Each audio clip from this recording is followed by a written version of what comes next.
Boa noite, gente.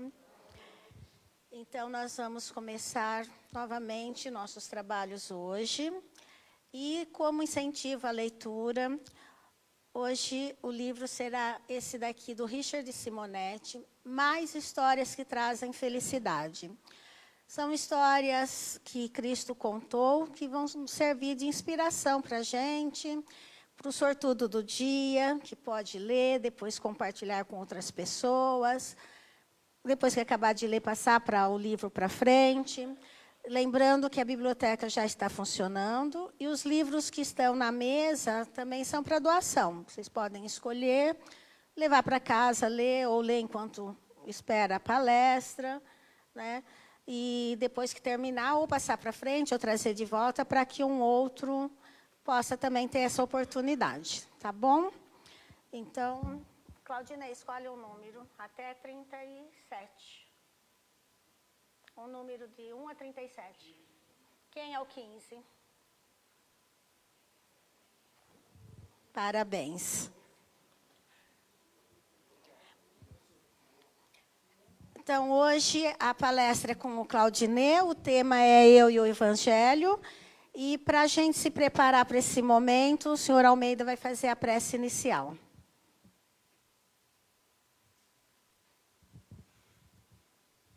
Antes da prece, tem uma chave bonita de carro aqui, que não sei o que deixar em cima da mesa. É sua?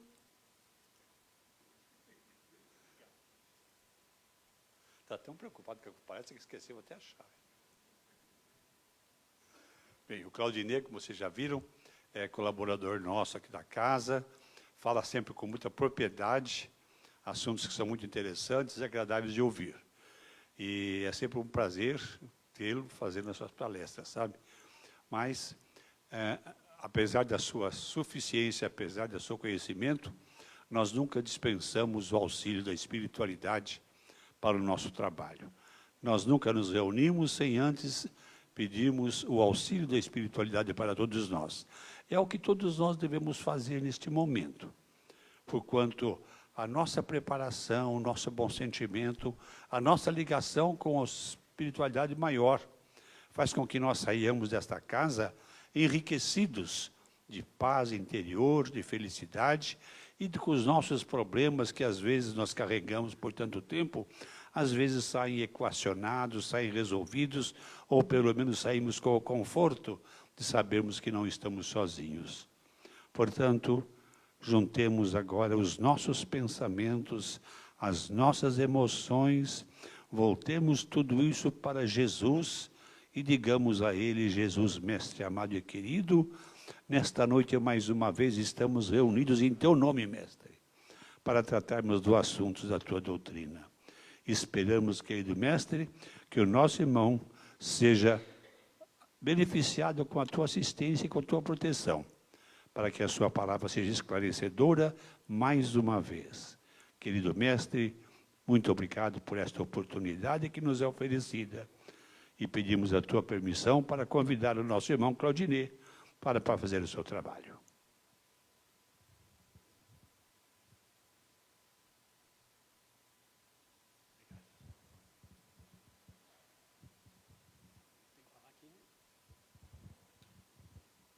Boa noite a todos vocês, meus irmãos. Eu gostaria, antes de mais nada, pedir a Jesus que nos permitisse ser o mais fiel possível aos seus ensinamentos.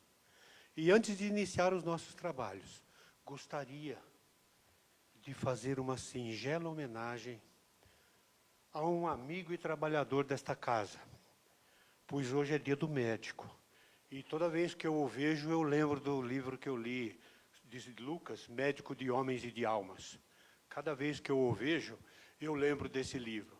Fica aqui a nossa homenagem ao nosso irmão Júnior Almeida, que tenho certeza, conheço bastante, e sei que ele é também um médico de homens e de almas. Que Jesus o abençoe e o proteja na sua caminhada. Meus irmãos, o assunto, eu e o Evangelho. Eu costumo brincar que eu assisti uma palestra de uma amiga nossa que vocês conhecem bastante, a nossa irmã Tânia, lá que trabalha comigo.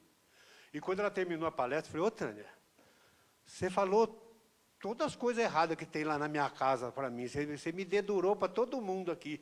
Ela falando sobre a nossa aplicação do Evangelho, o nosso comportamento em casa, nós espíritas que conhecemos. E aquilo me questionou, eu falei, puxa vida, qual está sendo o meu comportamento? Qual está sendo a minha reação entre eu e o Evangelho?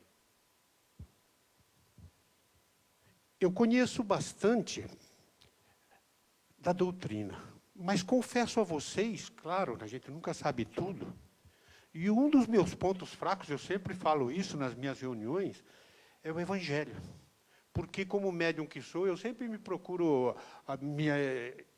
me esclarecer mais sobre os trabalhos dos fenômenos mediúnicos, porque a gente participa deles, mas agora, graças à colaboração de amigos maravilhosos desta casa, nós estamos fazendo um estudo maravilhoso sobre o Evangelho. E foi aí que veio a ideia de eu dizer a vocês que hoje eu não vou falar parábola nenhuma do Evangelho. Hoje eu quero que cada um de vocês seja levado a perguntar exatamente o que eu me perguntei. Como estou eu e o Evangelho? Porque eu vou dizer sinceramente para vocês, dar uma lida num assunto, preparar um trabalho, vir aqui e falar para vocês sobre o Evangelho, sobre a verdade do Cristo, não é tão difícil. Mas eu acho que vocês estão vendo que não tem nenhuma asinha nas minhas costas aqui, eu não sou nenhum anjo, não sou nenhum santo, porque praticar aquilo que nós aprendemos, aquilo que nós ensinamos, é que é difícil. É que exige esforço, é que exige empenho, exige espírito de luta, exige coragem, para que a gente possa levar adiante os nossos propósitos. E é com esse espírito, meus irmãos, que eu venho para falar a vocês hoje. Todos nós que buscamos a casa espírita, nós procuramos algo, sem dúvida. Mas é legal a gente vir numa palestra, né? Ouvir ensinamentos belíssimos sobre o Evangelho. Saímos daqui e falamos, nossa, aprendi mais uma parábola que eu não conhecia na Bíblia. Mas você a ouviu. Você tomou conhecimento deste ensinamento, que, por sinal, é muito mais profundo do que simplesmente aquilo que nós lemos, porque tudo tem o seu significado simbólico. Nós sabemos que os véus, Jesus nunca nos disse tudo, porque nós não estávamos preparados naquela época para sabermos tudo. Então, ele dizia ao povo daquela época, na linguagem da época, com os exemplos da época, né, para que as pessoas, conforme fossem evoluindo, conforme fossem adiantando no seu conhecimento, na sua cultura, na sua moralidade, né, no seu comportamento, eles fossem levantando esses véus e fossem vislumbrando novas verdades dentro de um ensinamento que parecia tão simples naquela época. E assim, meus irmãos, nós vemos no Evangelho, o Evangelho nada mais é do que as boas novas que o Cristo nos trouxe. Ele tem lá diversas partes, né, os atos comuns da vida do Cristo, os milagres, as profecias, as palavras que serviram para o estabelecimento de dogmas da igreja, esses 4 primeiros itens, e um 5º item, que é o essencial e que a doutrina espírita trabalha tremendamente, e todas as outras doutrinas cristãs trabalham, e que não permite contestação nenhuma, que é o seu ensinamento moral. O resto tudo, os atos comuns, os milagres, as profecias, tudo isso dá margem a discussões. Mas o ensinamento moral, não. Não tem como. É no ensinamento moral onde todos nós nos encontramos. né? E o Evangelho é, na verdade, para os homens, uma regra de conduta que abrange todas as circunstâncias da sua vida pública ou privada. Que não é para praticar o Evangelho só dentro da igreja, dentro da casa espírita, dentro de um templo religioso qualquer. Não. O Evangelho é para ser vivido. E, para isso, nós precisamos conhecê-lo. Nós precisamos conhecer a verdade que existe dentro dele.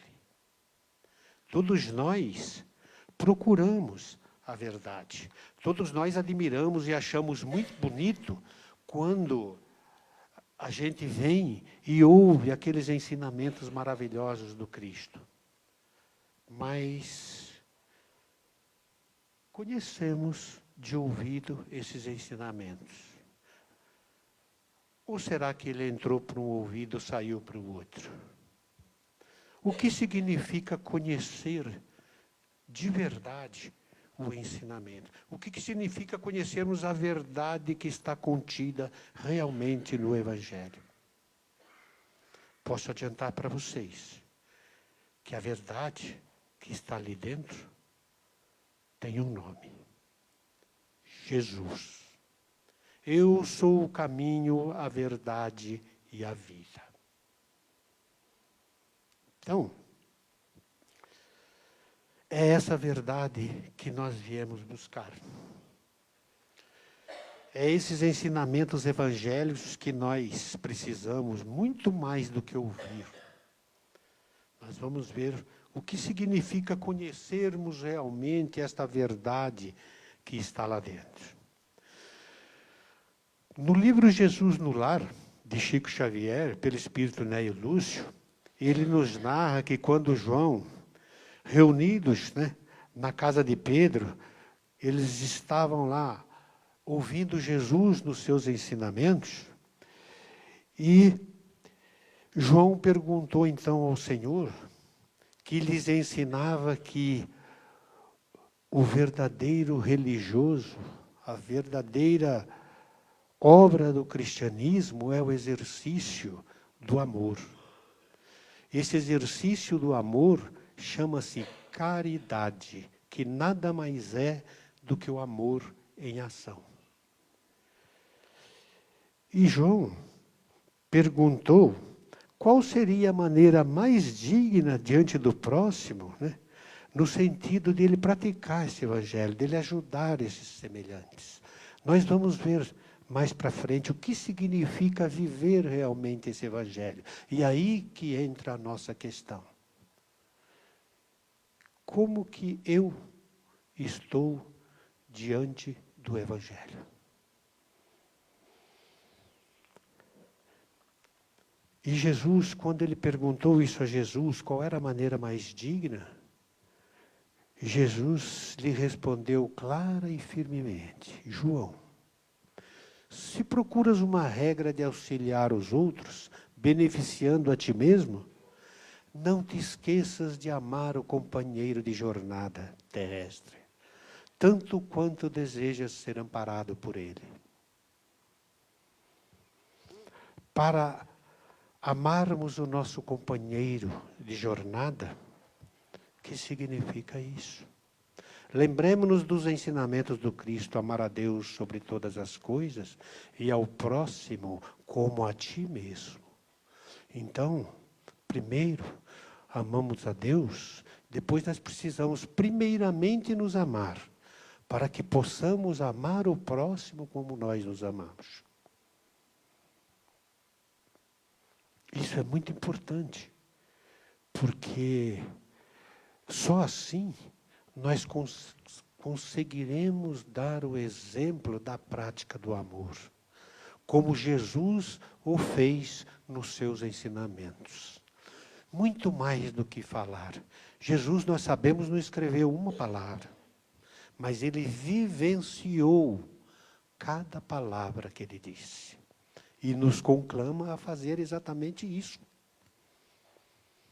Depois, Jesus disse a João: João, a pretexto de cultivar a verdade, Não transformes a própria existência numa batalha em que teus pés atravessem o mundo, qual um furioso combatente no deserto. Recorda que a maioria dos enfermos conhece de algum modo a moléstia que lhes é própria, reclamando amizade e entendimento acima da medicação.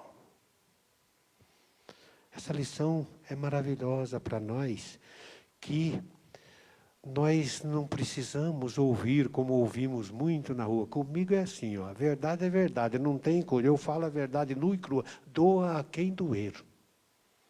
Não, meus irmãos. Você vai acabar ficando sozinho. Muitas vezes, o nosso irmão, que já sabe o mal que tem, já sabe aonde ele transgrediu, ele não precisa ouvir essa verdade que irá machucá-lo. Ele ainda não está pronto para isso. Tem a hora certa. E nós sabemos que a coisa certa feita na hora errada, ela acaba se tornando errada. Então, muitas vezes, esse irmão só exige de nós que lhes emprestemos os 2 ouvidos para ouvi-lo no seu desabafo. Ele só precisa de alguém que encoste ao seu lado e fique em silêncio. Como quem diz, eu estou aqui. Então, esse também foi um ensinamento muito importante de Jesus. Mas, como eu disse a vocês, nós procuramos a verdade quando vemos aqui. Todos nós queremos aprender a verdade. Mas o Emmanuel nos ensina que nós podemos pensar a verdade de 2 formas. Nós podemos conhecer a verdade, ou seja, tomar informações sobre ela. Não, isso eu já conheço tudo, isso eu já sei tudo. Em nível meramente intelectual, sim. Nós, quando usamos o verbo conhecer, ele admite essas 2 facetas. Então, eu conheço fulano ou fulana, eu conheço por vê-los, por saber onde eles moram, onde eles trabalham, mas eu não os conheço obrigatoriamente na sua realização interna, na sua intimidade. Eu não conheço essa pessoa obrigatoriamente no âmago do seu ser.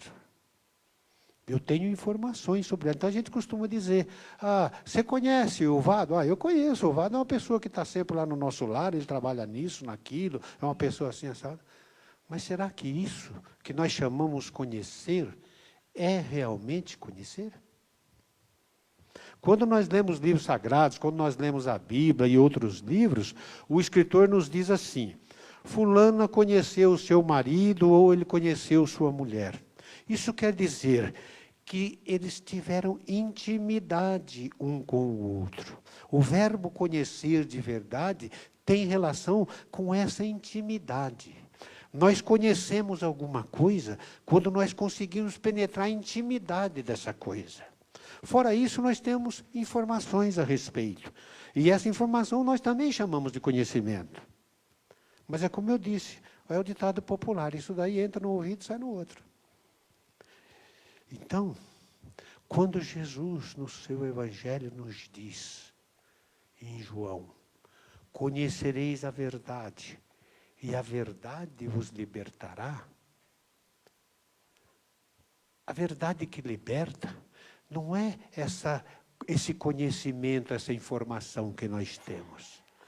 A verdade que liberta, na verdade, ela precisa ser trabalhada por nós, precisa ser vivida por nós, para, em consequência disso, nos libertar. Quando for o segundo entendimento do verbo conhecer, quando tivermos intimidade com a verdade, quando a verdade passar a ser uma vivência nossa, como Jesus viveu o seu Evangelho. Como a verdade passa a ser um estilo de vida da gente. Aí então, por amar a verdade, por respirá-la, por se sensibilizar com ela, é que a criatura humana conseguirá se libertar. E é essa a verdade que nós devemos procurar. E essa verdade, como disse a vocês, tem um nome: Jesus. Nós só conheceremos a verdade quando tivermos intimidade com ela. Ou seja, quando formos tocados em nosso coração pelo amor de Jesus. Quando abrirmos para o lado de dentro a porta do nosso coração e permitirmos que Jesus entre em nós. Quando nós assim o fizermos, nós veremos em cada um de nós semelhante. Em cada um daquele mendigo que bate à porta da nossa casa e pede um prato de comida, um copo d'água, nós veremos em cada um deles um Cristo. Nós veremos em cada um deles uma oportunidade de manifestarmos o nosso amor pelo nosso semelhante. Que Jesus, na verdade, é amor. Deus é amor.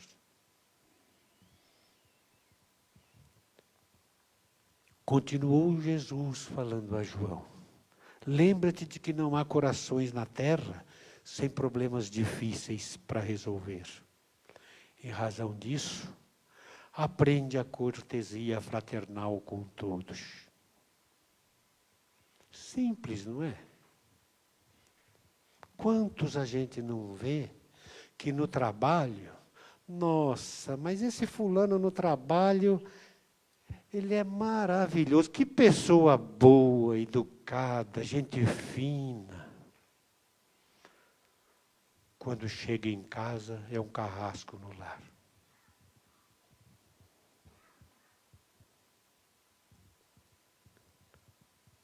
O exercício do amor, que muitas vezes nós, na casa espírita,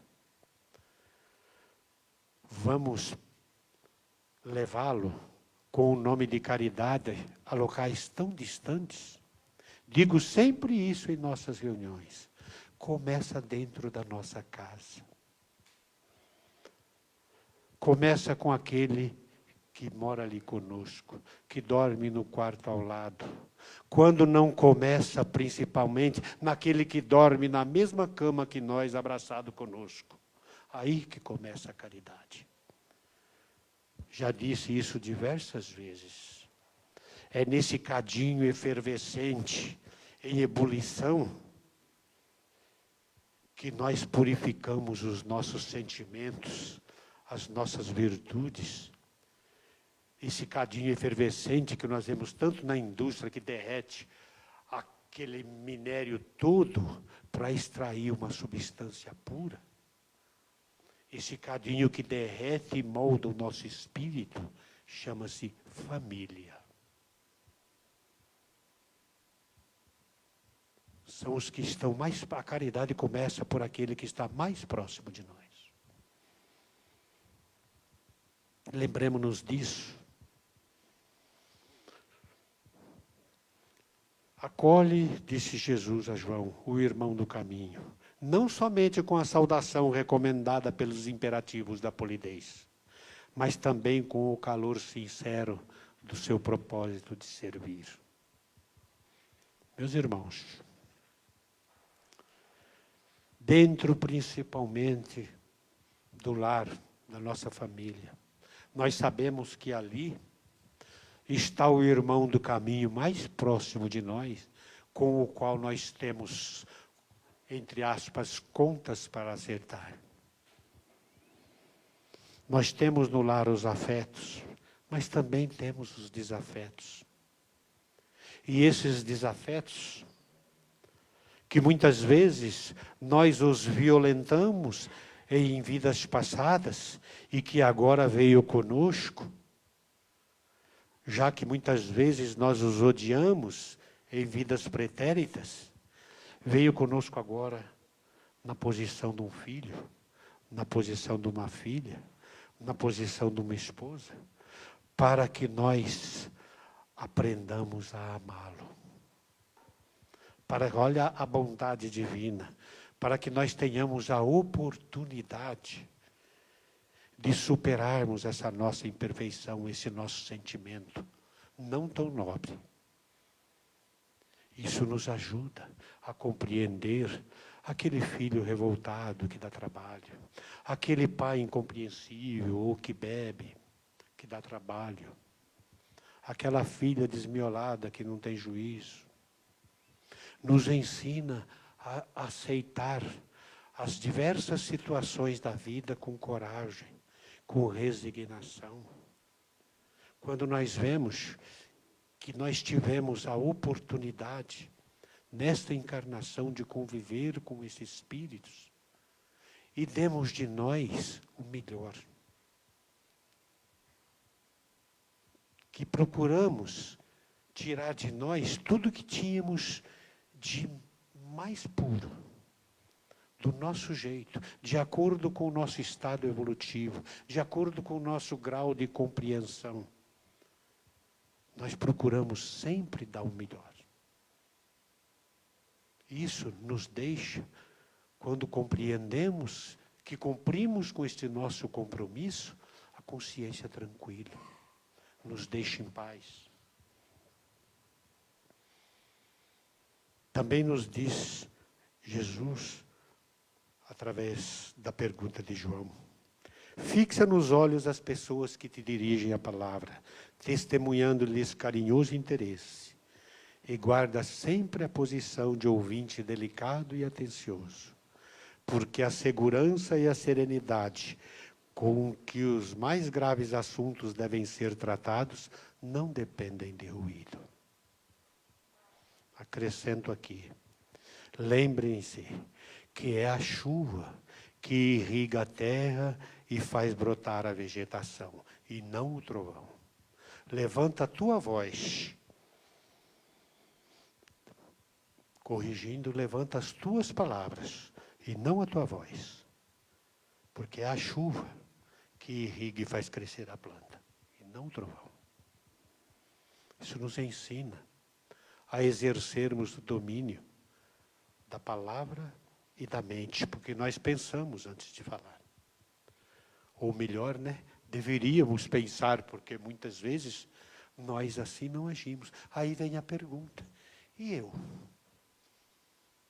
Estou fazendo de acordo com o evangelho que eu aprendi? Mas desse jeito eu vou sair daqui decepcionado, porque eu, como eu brinquei com a nossa irmã Tânia, você falou todos os defeitos meus numa reunião quando você comentou isso. Não, meus irmãos.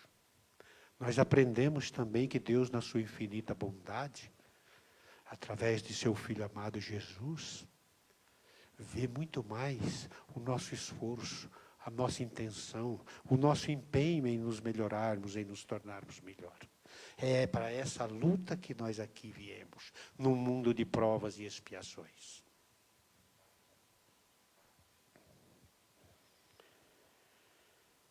Foge ao pessimismo, guardando embora a prudência indispensável perante as criaturas arrojadas em negócios respeitáveis, mas passageiros do mundo. A tristeza improdutiva, que apenas sabe lastimar-se, nunca foi útil à humanidade, necessitada de bom ânimo. Hoje, principalmente no mundo, nós vemos situações tão difíceis, guerras, lutas, etc.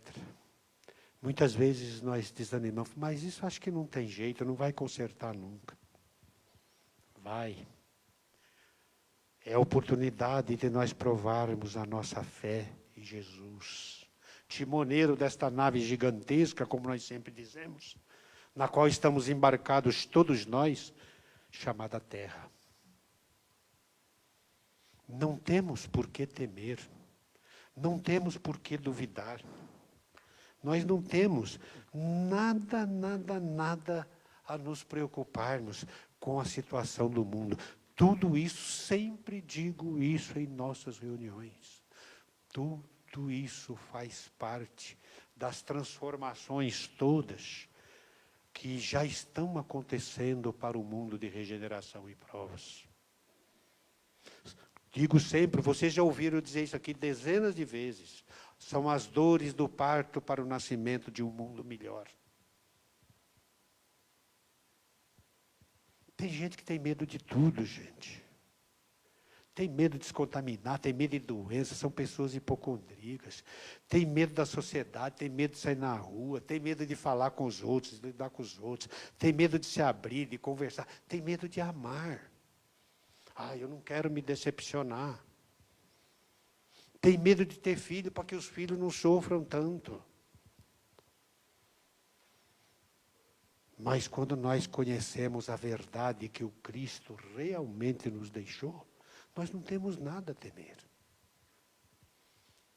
Tudo isso é a prova que nós estamos passando para manifestarmos a nossa confiança em Deus, a nossa confiança no Pai, a nossa confiança no Cristo. Como disse o Chico, que tinha no seu quarto aquela tabuleta, tudo passa. Passa. As coisas boas também passam, as ruins passam, vêm outras boas, e assim vai. E nós temos que aproveitar todas essas oportunidades. E, aproveitando isso, vamos lembrar de sermos gratos a tudo que nos acontece. As lições todas que nós experimentamos. Umas mais fáceis, outras mais difíceis. Mas são as mais difíceis que nos fazem, as provas mais difíceis que nos faz passar de ano. São as provas mais difíceis que faz a gente ir para frente. Quando a gente tropeça, tem o lado positivo disso. A gente vai sempre para frente. É tirar proveito disso. Certo? Então, meus irmãos,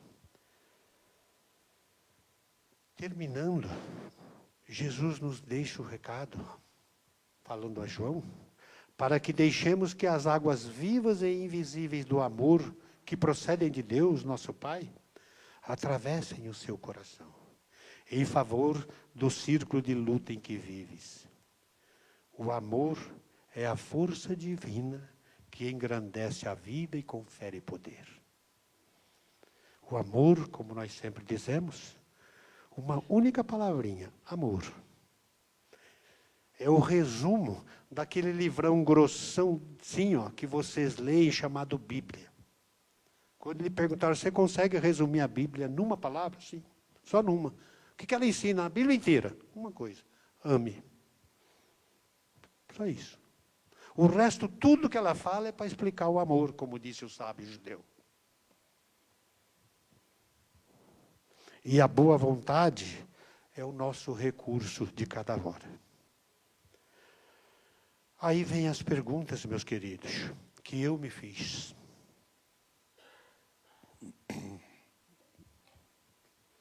Eu estou vivendo o Evangelho? Vamos fazer algumas ponderações. André Luiz, no seu livro Vivendo o Evangelho, ele nos ensina com diversas questões. Vamos lembrar que sempre é quando temos o Cristo do nosso lado, é a única maneira de nós vivermos esse Evangelho. Como a lição da pesca maravilhosa que nós estudamos no nosso grupo há pouco tempo. Enquanto Pedro, com seus irmãos, sem o Cristo, pelejaram a noite inteira, procurando a pesca, e voltaram desanimados e sem nada, Jesus, à beira do lago de Genezaré, quando a multidão se aproximava e o acuava perto das águas, ele pediu a Pedro que deixasse o barco no raso e, subindo no barco de Pedro, ele pregou e ensinou o Evangelho a todas as multidões que estavam lá. E Pedro tinha trabalhado a noite toda com seus irmãos e nada.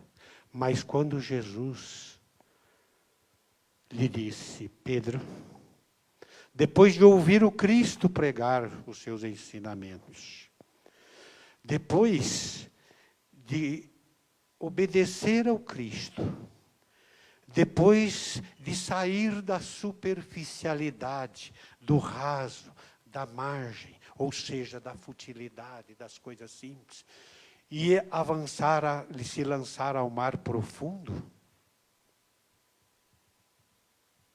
mesmo questionando, ele resolveu ouvir Jesus, confiar em Jesus. Que ele disse, vamos ao mar profundo e lança tuas redes. E aí, o barco se encheu, que ele precisou pedir até aos outros que o ajudassem. Na verdade, essa parábola muito instrutiva, os pescadores somos nós espíritos. Nosso barco, na verdade, é o nosso cabedal de evolução, é o nosso gabarito de conhecimentos, é o grau evolutivo do nosso espírito em qual nós nos apoiamos para procurarmos pescar as virtudes todas que o Cristo nos ensinou. Para procurarmos pescar pessoas também, que era o que ele disse a Pedro. Vinde comigo e vos farei pescadores de homens. Cada um de nós, essa lição do pesca, nos ensina a respeitarmos todo mundo, nas suas mais diversas crenças, nos seus mais diversos comportamentos, porque cada um tem um barco que lhe permite avançar até um tanto do mar. Esse barco é o seu cabedal de evolução, de conhecimento, de moralidade, de fé, de amor. É tudo aquilo que ele conseguiu angariar ao longo das suas diversas existências como espírito e que lhe servem de base para a ação. Ele só pode julgar e analisar as coisas com tudo aquilo que ele tem dentro de si. E como cada um é diferente do outro, cada um viveu suas experiências nos mais diferentes graus, não existe duas pessoas iguais. Então, isso nos leva ao respeito, ao modo de pensar de cada um. E aí vem algumas coisas que André Luiz nos diz. Não resolve usar gentileza apenas na rua. É preciso ser gentil em casa. Aí, ainda bem que a minha mulher não veio hoje aqui, senão ela já ia falar para mim, olha, tá vendo? Ó, você está falando aí de vez em quando, você está completamente fora. Quem de nós não saímos às vezes assim? Mas que tenhamos a humildade de reconhecer que erramos e voltemos ao caminho certo. Fazemos como o Waze, quando a gente põe para ir num lugar, né? Nós falamos isso, né? Quando você desvia do caminho que ele marcou, ele não fica chorando, lamentando, errou o caminho, meu Deus, não. Ele simplesmente corrige a rota e vai você embora. E é assim, ele nos ensina como devemos agir como espíritos, né? Não resolve exaltar o perdão apenas em público. É preciso perdoar na intimidade do lar. Ele sempre fala no lar, porque no lar é aquelas provas que estão mais próximas de nós. É aquelas ferramentas que procuram aparar as nossas arestas. E isso dói. A gente sofre com isso.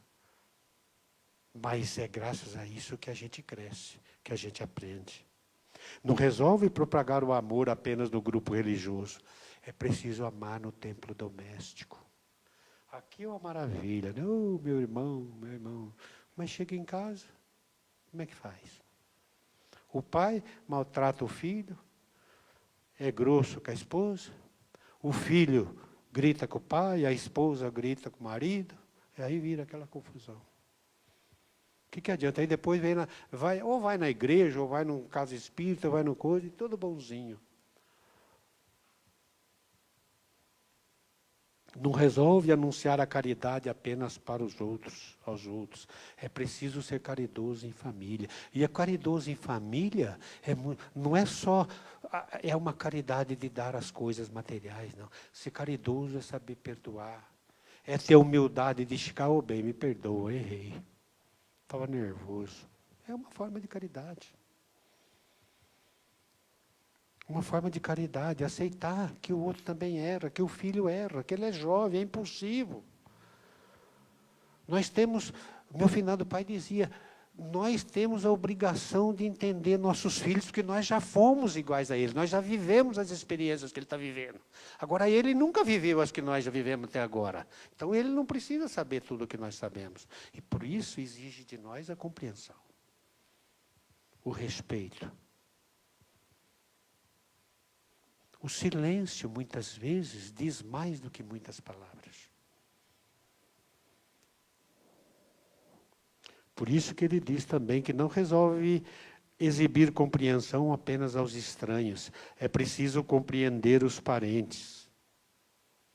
Lembro aqui aquilo que eu sempre falo do Espírito Zé Grosso. Ele fala que Deus é muito bom. Ele nos deu os parentes, mas teve a bondade de deixar a gente escolher os amigos. Na profundidade, ele está nos dizendo da família espiritual, né? Que é muito maior do que a família consanguínea. Mas ele falava isso aí. Deus é muito bom. Ele nos deu os parentes, mas teve a bondade de deixar a gente escolher os amigos. Mas exatamente por isso. Porque os parentes que são importantes, porque são aqueles que vêm mais próximos de nós para os ajustes necessários. E muitas vezes para nos ajudar, muitas vezes para colaborar conosco, e muitas vezes para serem ajudados. Né? Não resolve mostrar bondade apenas na assistência aos necessitados. É preciso ser bom com os mais próximos. Não resolve divulgar o bem apenas na tribuna. É preciso expurgar o mal no coração. É fácil vir aqui e falar. Mas, como eu disse a vocês, praticar. Não é que é difícil. Eu talvez não usei a expressão correta. É mais trabalhoso. Exige mais concentração. Exige mais espírito de luta. Exige mais compreensão. Exige mais esforço e, resumindo tudo, exige mais amor. Na verdade, ser amoroso não é um sacrifício, mas às vezes existe esforço. Exige esforço. Até quando essa exigência de esforço se torna um gesto natural, espontâneo. Por fim, meus irmãos, é muito importante o que André Luiz nos diz sobre isso, de não resolve viver de aparências. A hipocrisia é clima propício à atuação de espíritos perversos. É aí que entra o obsessor. Né? Cada um de nós devemos tomar bastante cuidado com as nossas imperfeições, porque nós já aprendemos que obsessor nenhum obriga um irmão a matar uma pessoa se ele não tem índole para isso, ele não admite isso, o coração dele não exige isso. O obsessor, ele aproveita o nosso calcanhar de Aquiles, ele aproveita aquela imperfeição, aquele desejo central, como ele nos ensina no livro de André Luiz, né? Por exemplo, uma pessoa é obstinada na maledicência. Ela adora, ela gosta, o desejo dela é falar mal dos outros. Sabe o que o obsessor faz para destruir essa pessoa? Só vai lá e põe mais lenha na fogueira dessa imperfeição. Então vou fazer ele falar mal do chefe e depois vou deixar o chefe descobrir e destruo ele. Ele não vai forçar a pessoa a fazer algo que é contra a natureza dela. Ele já aproveita alguma imperfeição que ela tem, põe mais gasolina na fogueira que nós arrebentamos com ela, é o calcanhar de Aquiles dele. A pessoa é viciada em sexo, vamos pegar ali, vamos colocá-lo numa roda ali, vamos fazer ele se escandalizar e depois nós deixamos todo mundo descobrir, nós acabamos com ele. fulano está lá na casa espírita. Quem lê o livro Aconteceu na Casa Espírita sabe muito bem disso. Né? Porque eu tenho um filho que fala para mim, quando eu falo, puxa, mas fulano levou uma bordoada, ele fala para mim, pai, quando está todo mundo sentado quieto, e o pessoal vem para dar uma pancada, em quem que ele dá? Naquele que está levantando a cabeça sobressaindo, que está mais alto, é o primeiro que leva o tapa, que leva a pancada. Assim, somos nós quando trabalhamos na seara do Cristo, na seara do bem. Quanto mais nós nos destacarmos, provavelmente mais nós seremos tentados. Porque aqueles nossos irmãos que não querem o trabalho na realização do bem, vão procurar justamente aqueles que estão procurando construir o bem, estão procurando mudar e fazer com que, por exemplo, na casa espírita, que ela progrida, que ela cresça, que ela tenha um trabalho que tenha sucesso e haja na disseminação dos ensinamentos do Cristo, do amor do Cristo, da prática do bem e da caridade. Ah, fulano está sobressaindo demais nisso, temos que dar um jeito de destruir esse cara. Ele não pode ficar lá trabalhando. Ele vai acabar com o espírito maligno, o obsessor fala isso. Ele fala, não pode acabar com os caras.